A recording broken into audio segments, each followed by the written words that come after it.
Welcome back to Spider-Man Life Story, one of the most incredible storylines that came out last year right here at Comicstorian. Spider-Man Life Story is a retelling of everything that has happened to Spider-Man in a nice linear fashion. They put together the Clone Saga, Venom, just Spider-Man getting older. So it's how Spider-Man's life would have happened if done in a straightforward manner. Today's episode is 1995, and if you want to know the 60s, 70s, and 80s, check out the playlist down below. But let's go ahead and kick this off, and if you enjoy it, hit that like button, subscribe to the channel, and don't forget you get early access by going to our Patreon, patreon.com/Comicstorian. 1995. The inferno blazes bright into the night sky, firefighters blasting the heat trying to put out the flames. That's the fourth downtown fire this week, Ben Reilly comments, getting out of the car with his partner. She nods, telling him to get some good pictures while she goes and speaks with the fire chief. Did anyone actually make it? Ben questions. Because if not, I should head in and help, he whispers to himself. When suddenly a metallic tentacle smashes into the ground and Ben turns shocked. I was hoping to draw out the mysterious Chicago vigilante, the Red Mask, face to face for the first time in a manner of speaking, with Dr. Octopus. His octopus tentacles wrapping around the head of Ben's partner, lifting her into the air. Otto smiles down at Ben, his face showing his advanced years. Hello, Ben Reilly. I saw you at May's funeral, lurking in the distance. I thought you were a shameful relative, but when I found out the truth, I had to have you, Otto tells him. So if you don't want this lady's head crushed, you'll come with me. Meanwhile, over at Parker Industries in New York, Tony Stark sits across from Peter at the offices of Parker Industries, once again pushing the man to merge with Stark Industries. Come on, Peter, you're a smart man. What do I have to do to make this happen? He finally finishes. Peter stares at him for a moment before answering. Stop making weapons, Peter says simply. Stark stares, stunned for a moment before lashing out at Peter. His weapons won the Russian war. They saved lives. My weapons keep peace across the world. You make cell phones and adhesives, he snarls. Tony threatens a hostile takeover. Give Peter more time with his wife and his kids. Peter stands, throwing his own words back at Stark. He knows that Tony helped America, but his weapons also helped regimes and terrorists who have gotten a hold of them. If you ever insinuate that I wouldn't do anything to protect my children, I'll beat you so fast your bodyguard Iron Man will be looking for job listings next week. Get the hell out of my office, he demands. As Tony storms out, the phone beeps and Peter answers it to find Jessica Jones on the other line. She wants to give him an update on the case that she's been working, letting him know that the guy that she's been watching is still in Jersey, still in the industrial area. So with business concluded, your place or mine tonight, she asks, a smile on her face. Peter glances at the photo of MJ and the kids on his desk. Neither. Sorry, Jess, he tells her, explaining that he's just tired, letting her know as he enters his costume vault, which is hidden in his office, looking up at his spider suit. He moves through the city, still saving lives, fighting crimes, everything that he can. After stopping a mugging, the radio in his mask picks up a police call. Doc Ock is tearing apart the city, screaming for Spider-Man to face him.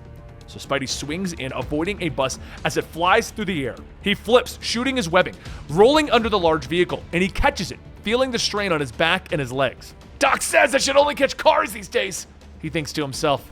Spider-Man, or should I say Peter? Ock smiles at him, drawing closer. The arms fling vehicles around them, and Peter knows that he's lost. He moves, cartwheeling to catch the cars as quickly as he can, his body straining past its limits. Well done, Peter. Saved the day yet again, Otto tells him, his tentacle moving fast, shooting a gas into Peter's face and knocking him out. Your aunt would be so proud. Peter awakens, strapped to a table. Harry Osborn sitting before him, apologizing. He threatened. I had no choice, Harry tells him. And across from him sits Ben Reilly, who also doesn't know what's going on. A family reunion, brothers and their stepfather, Otto notes, his arms moving along the terminals that surround them. Peter tries to reason with him. Don't ruin May's memory with whatever you're planning with Ben and me, he asks. But Otto gets quiet.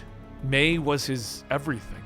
And when he realized that her nephew was Spider-Man, it all made sense. You made her leave me. My oldest enemy couldn't stand us being happy, he snarls. Otto wants to join her in death, but he can't. He has too much to do, which is why he needs the data on Miles Warren's clones. I need both of you to study, to see if there are any faults in the process.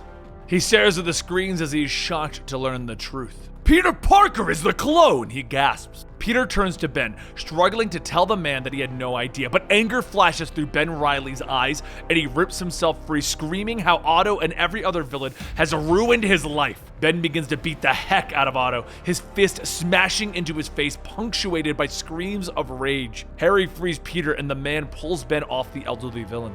"Ben, stop! You're going to kill him!" he yells, tears filling Ben's eyes, and Peter explains that he had no idea. "You and I are the same. You have to know that I didn't know. I wouldn't have kept that from you," he tells the real Peter. None of them notice Otto stirring on the floor behind them. "Two infernal Peter Parkers.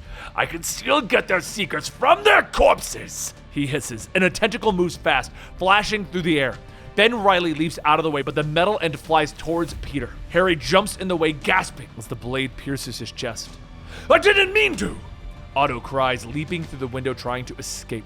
Ben jumps after him, but another tentacle knocks him out and he plummets towards the pavement below. Luckily, Peter catches him with a strand of webbing. He hears a gasp from behind him and he rushes back to his old friend. With his dying breath, Harry apologizes for everything that he did, everything that his father did. Tears stream down Peter's face as Harry Osborn dies in his arms. Time passes and Ben meets Peter on the roof across from Parker Industries. When questioned why, Peter tells Ben that they both know that he's the real Peter. They both looked over Otto's results. He wasn't lying. You're the original. Ben nods, explaining that he lived so long as Ben, he wouldn't even know where to begin. Peter nods, pulling out a notebook and handing it to him. "It's your life, the one you've been living for the last 20 years. As comprehensive as I could make it," he tells him. Peter looks out over the city, knowing that he has lived his life being Spider-Man and building his company. He's tired. He knows that Ben will be able to take over and live the life that he should have. So take it. "Peter Parker, it's all yours." He turns, he walks away. But Ben calls out for him to stop, reaching into his pocket, pulling out a solid red Spider-Man mask. He explains that he knows he promised to lead a quiet life, but he couldn't ignore his sense of responsibility. They hug, saying their goodbyes, and Peter finally leaves. He drives to Jersey, arriving at the address that Jessica Jones has given him. And outside there is a guard. The man glares at him until Peter lifts a motorcycle over his head with one hand, and the man runs. Peter enters, looking at the old man sitting amongst all of his old Green Goblin equipment. "Norman," Peter simply states. The man looks up, smiling at the esteemed Peter Parker. "I know, Norman. Drop the crazy old man shtick. Ever since you were released from prison, you've been pretending to be broken. Then you went missing, but I kept tabs," Peter tells him, looking at Norman's old glider. He knows that he told Otto about him being Spider-Man, tried to make him think that he was the clone. "But I did my own testing. I'm still the original. I'm still Peter Parker." "Clever boy," Norman laughs, wheezing. "But I bet there was a moment of doubt, wasn't there? I wish I was there to see your face." Peter shakes his head. He had felt a moment of clarity. Norman struggles to his feet, promising that he'll destroy Peter, destroy his company. He'll use Harry to help him. Peter's shocked, realizing that Norman doesn't know. Harry's dead. Otto killed him. For all of his evil, Norman finally breaks down, crumbling to the floor in tears over his dead son. He suddenly screams in rage, blaming Peter for his son's death, and the glider screams across the room, but Peter catches it, crumbling it in his hands. He tells Norman that it's over, but the villain refuses, screaming at Peter, and suddenly he clutches his chest. Peter catches the villain, and Norman stares up at him, anger in his eyes as he gasps his final words. "Hey, you!" And then he passes. Peter leaves him there, traveling across the country, and finally he pulls up in front of a house in Portland. Two children run out to greet him. Peter hugs his children, and with tears in his eyes, he looks at MJ, and he says that they can finally all go inside. And that concludes the 90s of Spider-Man in a linear fashion. While MJ and the kids left him at the last episode, he finally gets to be with them. It's a potential ending for Peter Parker, but now we have Ben Reilly into the mix, so we have 2 more issues to go through. Don't forget to subscribe to the channel, hit that like button, and if you want early access, go check out our Patreon, patreon.com/Comicstorian. Thank you guys for your support. You guys have been incredible during this time. I'll see you next time right here at Comicstorian.